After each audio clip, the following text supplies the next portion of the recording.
오셔서 구하시리 주 오셔서 구원하시리 약한 자들에게 강한 능력으로 주 오셔서 구원하시리 함께 고백합니다. 주 오셔서 구하시리 주 오셔서 구원하시리 눈을 들어보라 회복의 능력을 주 오셔서 구원하시리. 오늘 우리 유일한 구원자 되신 신실하신 하나님 찬양과 영광을 받아 주시옵소서.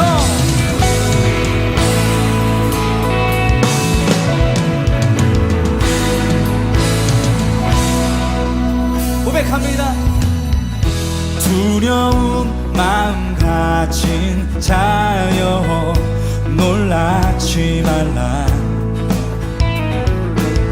주 너의 하나님 강한 손으로 주 이름 부를 때에 주님 구하시리. 우리 다시 한번 고백합니다. 두려운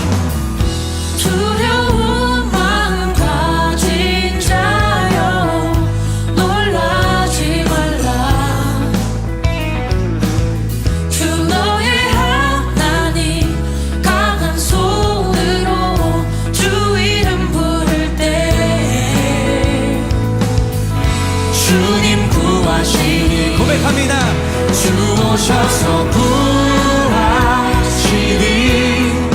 주 오셔서 구원하시니 약한 자들에게 강한 능력으로 주 오셔서 구원하시니 주 오셔서 구하시니 주 오셔서 구원하시니 눈을 들어보라 회복의 능력을 주 오셔서 구원하시니.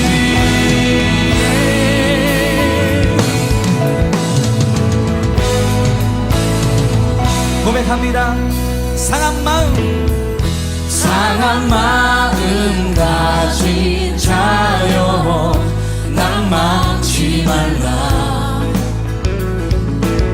주 너의 하나님 사랑의 팔로 주 이름 부를 때 고백합니다. 주님 구하시리. 주 오셔서 구하시리 주 오셔서 구원하시리 약한 자들에게 강한 능력으로 주 오셔서 구원하시리 주 오셔서 구하시리 주 오셔서 구원하시리 눈을 들어보라 회복의 능력을 주 오셔서 구원하시리. 오늘 우리 상 받으시고 우리 유일한 구원의 소망을 이루신 우리 크신 주님께 우리 감사와 영광의 박수 함께 올려드립시다. 할렐루야.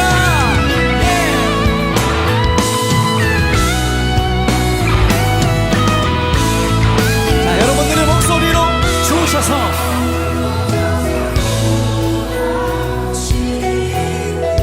주 오셔서 구원하시리 약한 자들에게 강한 능력으로 주 오셔서 구원하시리. 다같이 주 오셔서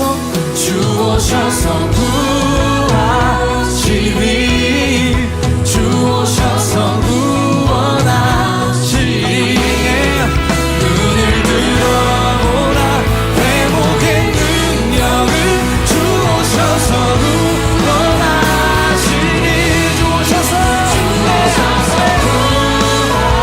구하시리 주 오셔서 구원하시리 약한 자들에게 약한 자들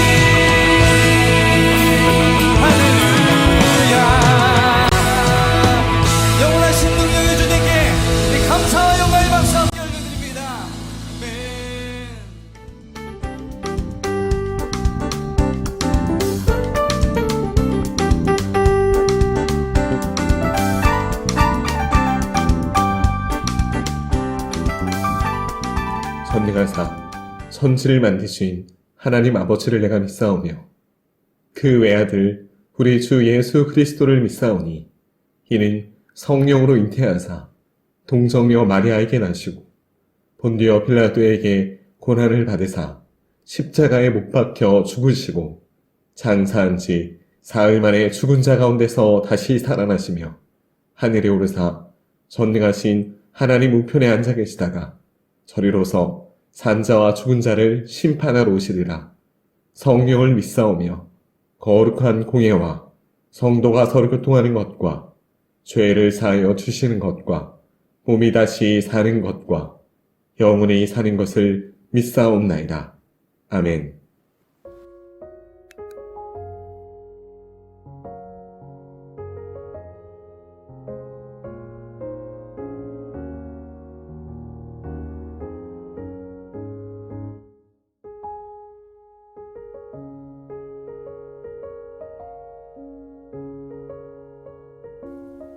우리 학생들이 하나님의 은혜를 그 무엇보다도 우선시할 수 있는 주일이 되게 하소서. 걱정과 두려움 속에 하루하루를 보내고 있지만 그럼에도 불구하고 예배함으로 기쁨을 맛보는 주의 사랑하는 자녀 되게 하소서. 이 상황을 놓고 노력하고 수고하는 선생님들에게 새 힘을 더하여 주시고 하나님께서 주시는 지혜와 능력으로 모든 것 잘 감당하게 하옵소서.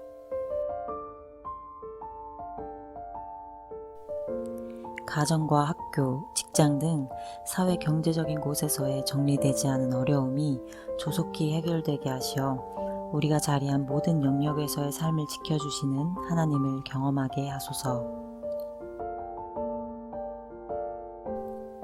다드림의 예배와 다드리머들의 신앙생활이 위축되지 않게 하시고 주어진 상황 속에서 최선을 다하여 하나님께 영광 올려드릴 수 있는 주일 되게 해주세요.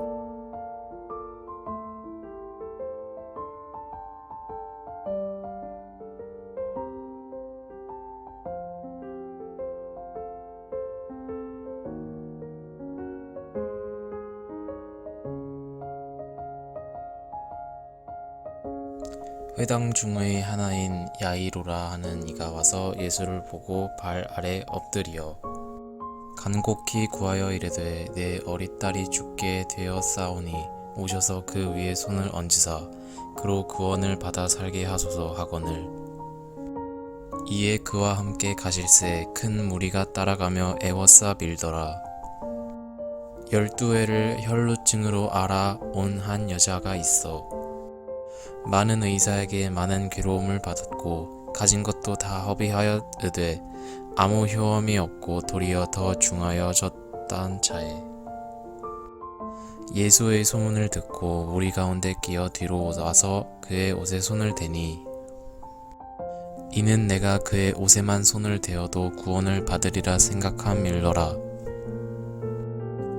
이에 그의 혈루 근원이 곧 마름의 병이 나은 줄을 몸에 깨달으니라.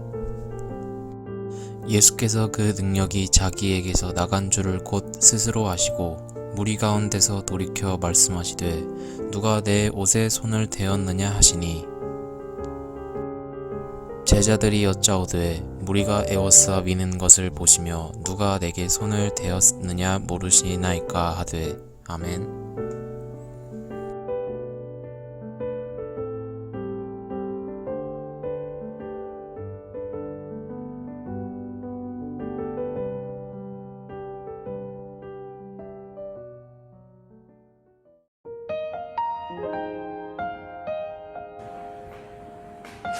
샬롬 다드림, 한 주간도 잘 지냈나요? 우리는 한 주간 청년 다니엘 기도회를 통해 함께 6일간 기도 제목을 나누었습니다. 그리고 또한 행복해져라 하면서 서로를 향해 축복으로 한 주를 보냈죠.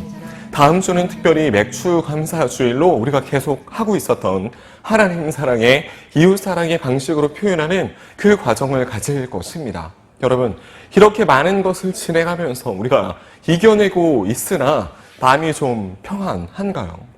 우리 친구들에게 이 평안이라는 단어가 너무 추상적이고 나와 관계없는 그런 먼 단어가 아니었으면 좋겠습니다. 그런데도 우리 친구들 안에 현실에 대한 두려움이 가득하다면, 이제 시험 기간으로 뒤숭숭한 그 마음도 잡히지 않는다면 오늘 우리 예수님을 통해 위로와 응답이 말씀 가운데 있기를 소망합니다.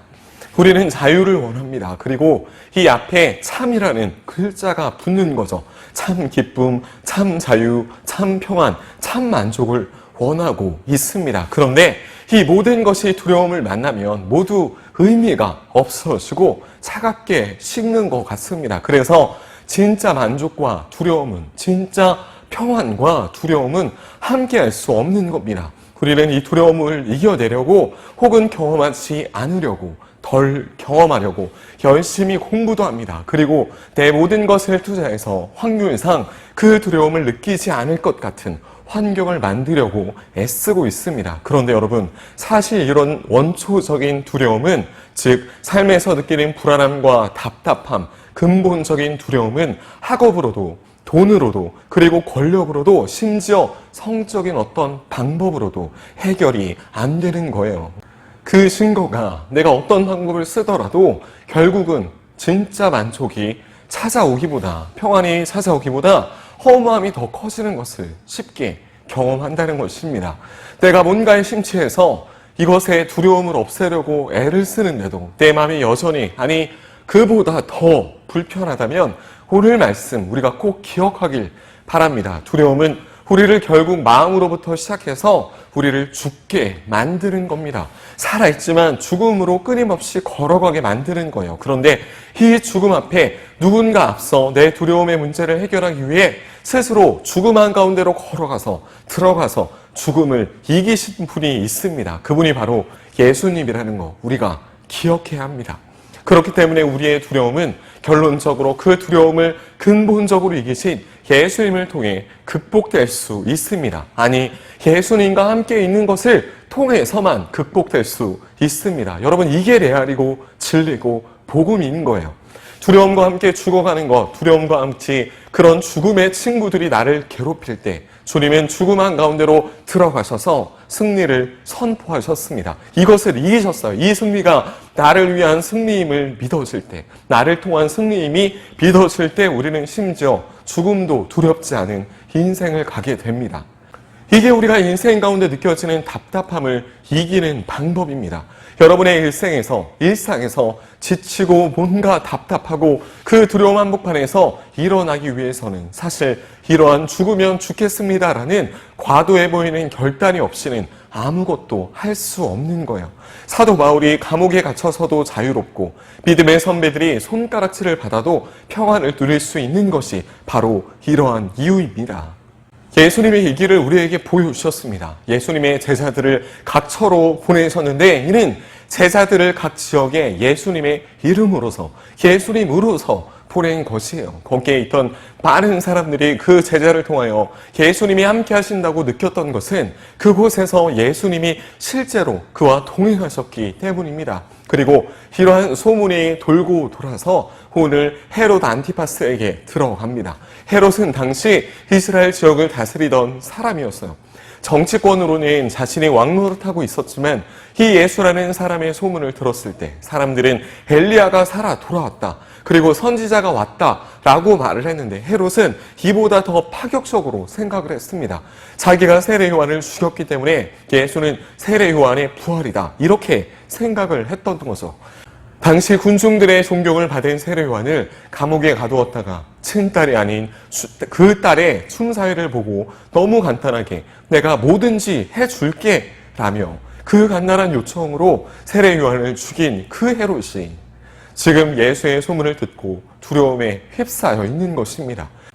우리는 이 헤롯의 두려움을 보며 자연스럽게 세 가지를 질문할 수 있습니다. 아니, 얼마나 두려웠기에 자기가 죽인 세례 요한의 그 몸에서 떨어져 나간 목을 실제로 봤는데도 예수님 보고 세례 요한의 부활이다, 이렇게 생각을 했던 걸까요? 그리고 두 번째, 그럼 그 헤롯의 두려움의 진짜 실체는 무엇일까요? 그리고 마지막으로 성경은 왜 헤롯이 세례 요한을 죽인 이 사건을 자세히 우리에게 말해주고 있을까요? 첫 번째로, 얼마나 두려웠길래 예수님 너로 세례 요한의 부활이다 라고 생각을 했을까? 여러분, 이것이 사실은 권력 안에 담겨있는 허접함입니다.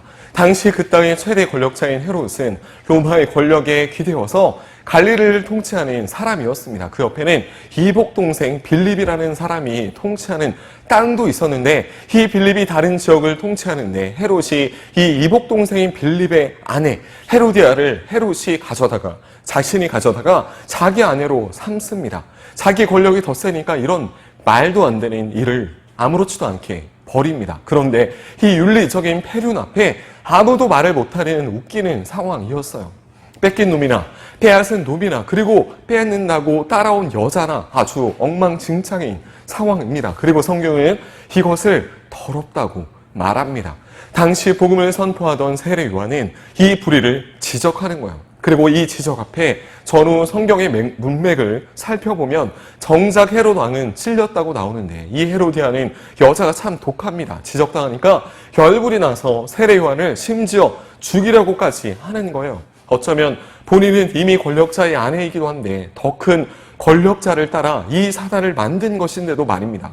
그런데 세례 요한을 제거하는데 제거만 하면 권력을 지킬 수 있다라고 생각을 하고 그리고 자신의 새 남자인 헤롯을 찔러서 일단 그 요한을 잡아서 감옥에 넣으라고 하고 감옥에 가두고도 성경은 이 여자의 마음을 요한을 죽이려고 하였으되라고 표현하며 그러니까 세례 요한을 죽일 그 기회만 노리고 있었다고 말합니다. 그런데 요한을 죽이는 일을 헤롯이 주저하자 이 헤로디아는 자신의 딸 살로메에게 헤롯을 위하여 춤을 추게 합니다.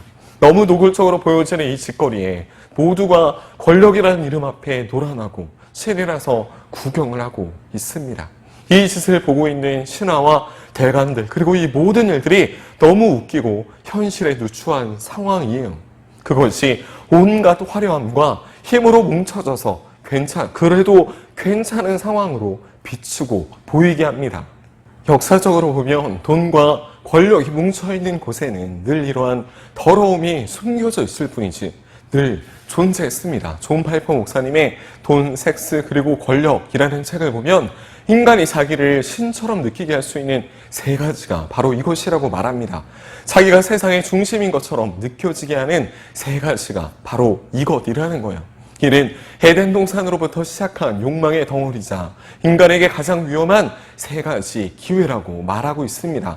돈 앞에 다 엎드려지는 거예요. 우리가 누군가보다 앞서서 더 잘하고 싶은 거, 잘하려고 하는 거, 나의 욕심과 근본적인 불안함이 이 돈과 성적 욕망과 권력에 기대고 있고 이 영역을 떠날 수 없다고 말하고 있습니다. 그리고 이는 곧 스스로 하나님이 되려고 하는 욕망이 되고 하나님을 의지하는 게 아닌 자기 자신을 의지하는 기도하지 않은 사람의 특징이라고 말합니다. 그 안에서 비극적인 일이 발생합니다. 헤롯이 자기의 권력에 취해서 신적 존재라는 내가 신적 존재라는 그런 착각에 취해서 너스레를 떨며 가오를 잡습니다. 온갖 폼을 다 잡는 거예요. 살로메의 춤을 보면서 흥에 취해서 술에 취해서 자기에 취해서 와 진짜 너무 잘한다. 뭐든지 말해봐. 내가 이 젊은 아빠가 다 들어줄게. 가오가 정신을 지배할 때입니다. 그때 이 살로메가 엄마에게 물어봐요. 엄마 뭐 달라고 그래? 야 드디어 이제 기회가 왔다. 요한 머리 달라고 그래. 요한을 죽여달라고 그래. 요한이 이 가오 잡는 상황에서 파리 목숨처럼 죽임을 당하는 거예요. 한 계집아이의 요청에 의해 단칼에 너무 초라하게 죽은 사건이 발생합니다. 그렇게도 권력에 취해서 모든 세상이 내 것이냐 살아가는 헤롯인데 본문은 우리에게 이렇게 고발하고 있습니다.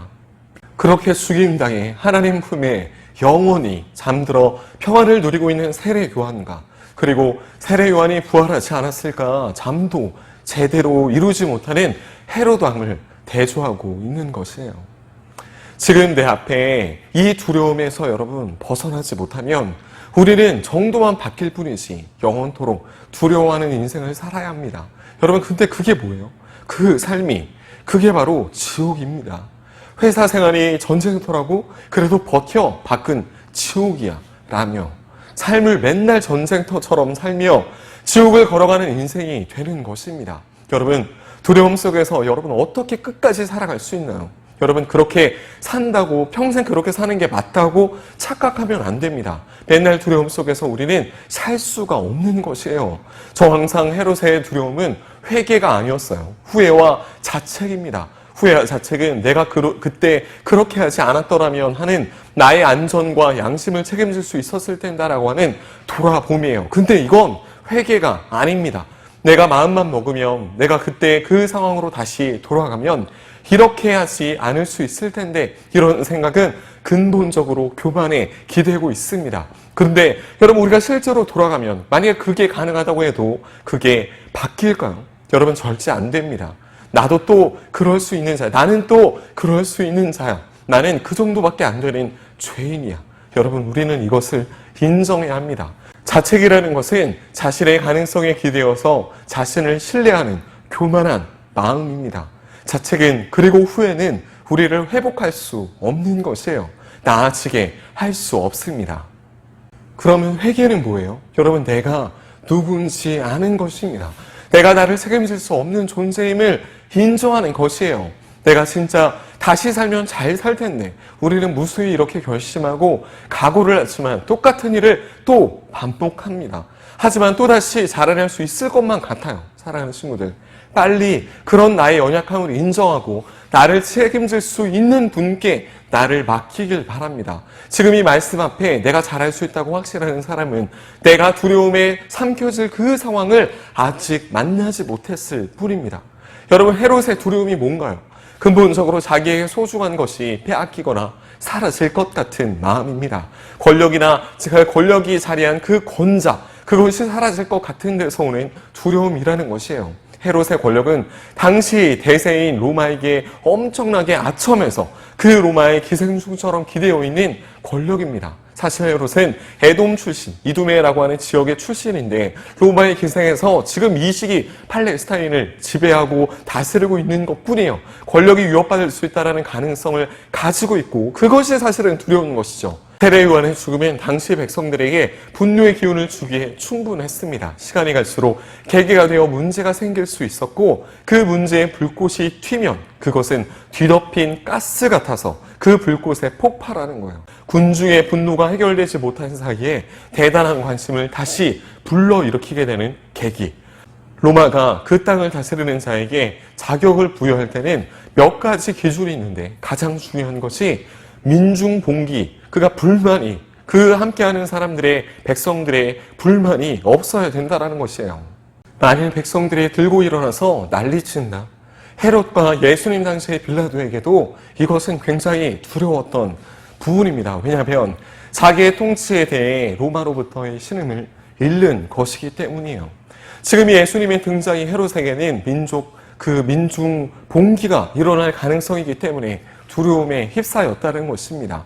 사랑하는 친구들, 자기를 지키려고 하는 자만큼 자기에게 가치 있는 것을 지켜야만 하는 사람처럼 빈약하고 불쌍한 사람은 없습니다. 지킬 것이 없는 사람이 강합니다. 무서울 것이 없겠죠. 그리고 지킬 것이 있다면 지켜주는 자가 있어야, 책임질 수 있는 분이 계셔야만 강해질 수 있는 것이에요. 그런 의미에서 바람이 불면 꺼지는 촛불 같은 힘과 권력에 기대어 있는 초라한 자가 지금 이 헤롯입니다. 이런 권력은 더 힘센 자 앞에서는 너무 초라해지는 것이에요. 그래서 약자에게는 강하고 강자에게는 약해집니다. 그렇다면 마지막으로 세 번째, 성경은 왜 이렇게 이 헤롯의 두려움에 대해서 자세히 우리에게 말씀하고 계실까요? 이 헤롯의 모습이 우리의 욕망을 체험하는, 욕망의 단면을 보여주는 일이 되기 때문이에요. 즉, 우리의 삶은 지금 이 불안함을 비추어 볼 수 있는 좋은 기회가 되기 때문입니다. 돈, 권력, 성적인 욕망은 우리 모두에게 있어요. 그리고 우리 모두가 경험해야 되는 것이기도 합니다. 우리는 현대판 헤롯을 실제로 부러워합니다. 마음껏 돈 쓰고 내 멋대로 해도, 심지어 내가 똥 싸도 박수를 받고 싶은 거예요. 그래서 내가 취하고 싶은 성적인 그 만족도 마음껏 누리고 싶을 수 있습니다. 돈과 권력도 그렇지만 우리가 여러분 얼마나 성에 약합니까? 전도사님이 늘 여러분과 나누고 있지만 아무도 없는 곳에서 보여지는 내 모니터와 핸드폰 스크린에 부끄러움, 여러분 누구에게는 없을까요? 우리는 정말 연약한 자들입니다. 하나님의 은혜가 아니면 누구를 손가락질할 자격도 없어요. 헤롯이 누리고 있는 모든 것은 우리가 열망하는 것이라는 것이에요. 헤롯으로 태어나서 그따위로 살지 말고 만일 어떤 부정적인 평가 없이 그저 잘 먹고 잘 살았다. 여러분, 이게 바로 우리의 목표 아닙니까? 부러워하고 있는 그 결정판 아닌가요? 그런데 오늘 말씀은 그 끝이 뭔지를 정확히 우리에게 보여줍니다. 실체를 보여주는 것이에요. 그 끝이 뭐라는 거예요? 두려움이라는 것입니다. 헤롯은 우리의 내면에 도사리고 있는 욕망, 그 모든 것을 가졌습니다. 그러나 떠돌아다니는 이야기만으로도 예수님이 세례 요한에 부활한 것 같은 그 가십거리만으로도 두려워 떠는 인생, 이게 바로 그 권력의 진짜 실상이었습니다.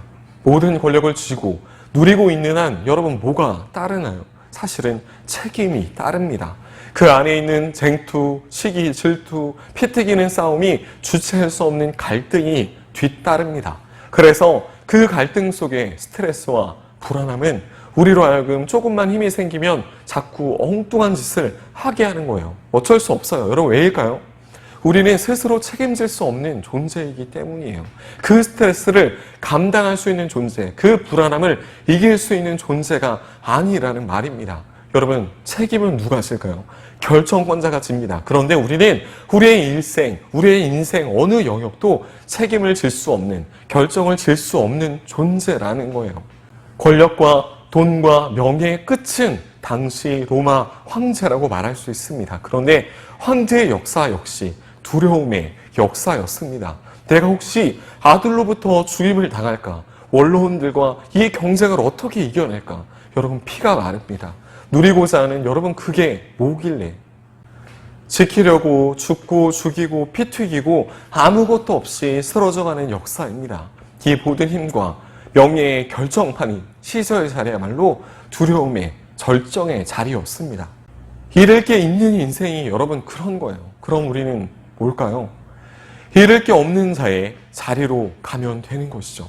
잃을 게 없는 자리, 그곳을 먼저 걸어가신 예수 그리스도의 십자가를 지고 우리도 따르면 되는 거예요. 하지만 그곳에도 하나님의 약속과 생명은 분명합니다. 빛 가운데 거하고 자신을 온전히 맡기지 않고는 궁극적으로 두려움을 이길 수 없음을 여러분 깨닫기를 바랍니다. 다들임 친구들, 두려움의 크기는 내 안에 계신 예수님의 크기에 늘 정확하게 반비례합니다. 예수님이 커지시는 만큼, 내 안에 예수님이 커지시는 만큼 두려움은 떠나가는 것이에요. 내가 두려움에 사로잡혀 있다는 것은 예수님이 내 안에 너무 작은 곳에서 있는 듯 없는 듯 그렇게 계신다는 뜻이기도 합니다. 이 두려움에 대해서 성경이 자세히 기록하고 있는 이유는 우리의 삶을 도전하는 것들, 서기관과 바리새인의 공격, 돈과 권력과 성적인 만족을 위한 그런 열망들, 명예욕, 당시 제자들을 집어삼키는 광풍과 귀신들의 외침, 예수님을 미쳤다고 외치는 아집과 편견들, 권력자의 압박, 이 모든 것이 여전히 내 삶의 두려움 요소로 자리 잡을 수 있다는 그 얘기입니다. 우리에게 예수님이 그리고 이 복음이 내 안에 자리 잡고 있지 않는 방해 요소로 너무 많이 우리를 괴롭히고 있다는 것이에요. 하지만 다들임 친구들, 그럼에도 불구하고 하나님의 복음은 결코 멈추지 않습니다. 예수님은 그저 빛이시고 그가 일하시는 곳에서는 진리와 불의가 드러납니다. 어둠에 감춰져 있던 것이 드러나 그것이 얼마나 초라한지 분명하게 보여줄 것입니다. 헤롯의 두려움을 통해 말씀은 우리가 무엇을 계속해야 할 것인지, 그리고 우리가 따라가야 할 것이 무엇인지 알려줍니다. 우리는 헤롯의 두려움을 통해 사실 산자가 죽은 자가 되고 죽은 자가 산자임을 알게 됩니다. 이긴 것 같으나 사실 진 것이고 진 것 같으나 이긴 것임을 말해줍니다. 사랑하는 다들임 친구들, 예수님이 광풍 속에서 제자들에게 말씀하신 그 마지막 한마디를 잊지 말길 바랍니다. 광풍 속에서 예수님은 이렇게 말씀하셨습니다. 내니 두려워 말라. 여러분, 이 말씀은 내가 여기 있으면 너의 두려움은 떠나는 것이야. 내니 두려워 말라. 여러분, 이것은 우리에게 하시는 말씀이에요.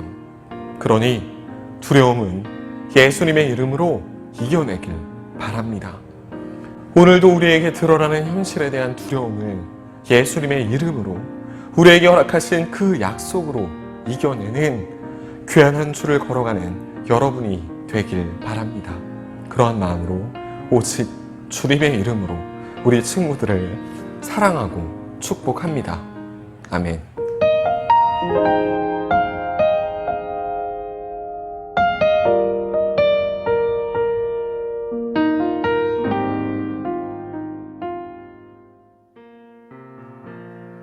내가 두려웠던 모든 것들이 내가 누려왔던 모든 것들이 내가 지나왔던 모든 시간이 내가 지나왔던 모든 시간이 내가 걸어왔던 모든 순간이 내가 걸어왔던 모든 순간이 당연한 게 아니고 당연한 것 아니라 은혜였소. 아침 해가 뜨고 저녁에 노을 아침 해가 뜨고 저녁에 노을 푸른 꽃향기와 가을의 열매 변하는 계절에 변하는 계절의 모든 순간이 당연한 게 아니고 당연한 것 아니라 그 모든 것이 모든 것이 은혜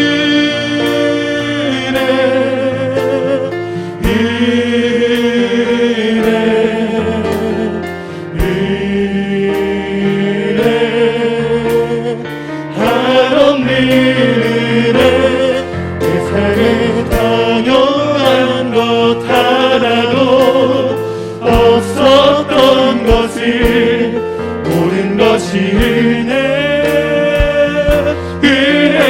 은혜였소. 내가 이 땅에 태어나 내가 이 땅에 태어나 사는 것 어린아이 시절과 또 지금까지 어린아이 시절과 지금까지 숨을 쉬며 사는 그 꿈을 꾸는 삶 숨을 쉬며 살며 꿈을 꾸는 주님 내가 삶 돌아오니 당연한 것 아니라 은혜였소. 내가 하나님의 자녀로 사는 것도 내가 하나님의 자녀로 살며 지금 이 순간 찬양하고 예배하는 삶도 오늘 찬양하고 예배하는 우리가 또 나가서 전할 수 있는 그런 것들도 복음을 전할 수 있는 축복 우리가 이렇게 함께 고백했으면 좋겠습니다. 당연한 것 아니 은혜였소. 모든 것이 모든 것이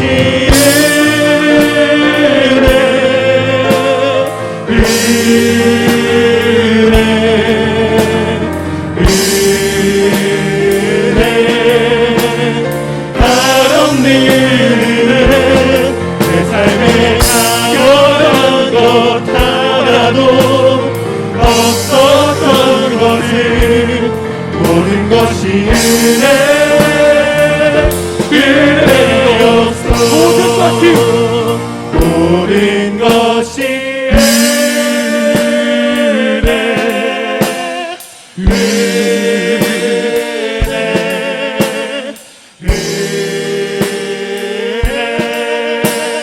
한없는 은혜 내 삶에 당연한 것 하나도 없었던 것을 모든 것이 은혜였소. 모든 것이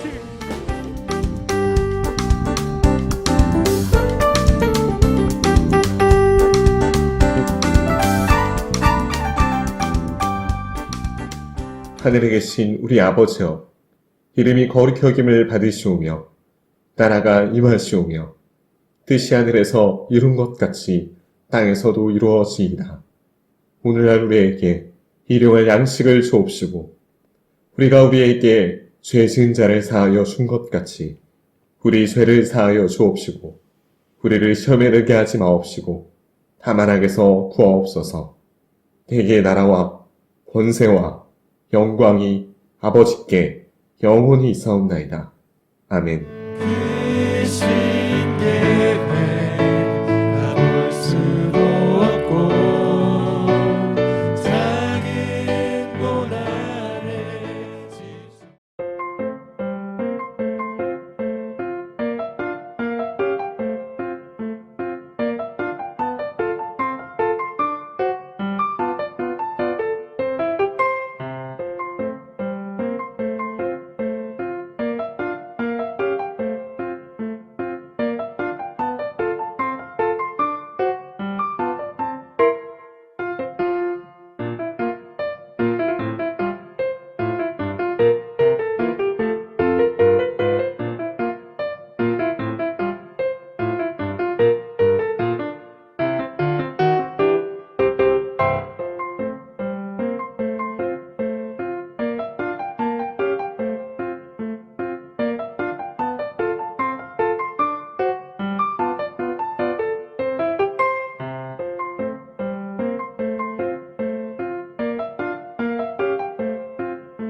네, 안녕하세요. 이번 치킨 추첨은 6월 6일부터 6월 20일까지 달린 댓글 중에 당첨자를 뽑도록 하겠습니다.